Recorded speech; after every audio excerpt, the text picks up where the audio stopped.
हदीस से रसूल से हमें पता चलता है कि एक दफ़ा आप सल्लल्लाहु अलैहि वसल्लम ने सहाबा इकराम से पूछा, क्या तुम एक ऐसे शहर के बारे में जानते हो जिसके एक तरफ समंदर है और दूसरी तरफ खुशकी है? यानी आपका इशारा इस्तांबुल की तरफ था, जो आपने बॉस्फोरस के किनारे है।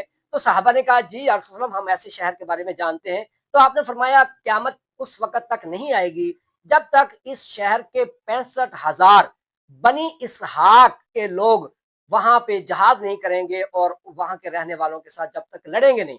इसका मतलब ये हुआ कि 65,000 बनी इसहाक से मुराद 65,000 बनी इसराइल है। इसका मतलब है ये इमाम मेहदी अलैहिस्सलाम की बैत कर चुके होंगे और ये जो है सालिहीन होंगे और ये कुस्तुनतुनिया या इस्तांबुल में रहने वाली ईसाई और यहूदी जो फौज होगी उसके साथ लड़ेंगे और जहाद करेंगे और कुस्तुनतुनिया का शहर भी जो है वो आज़ाद करवा लिया जाएगा।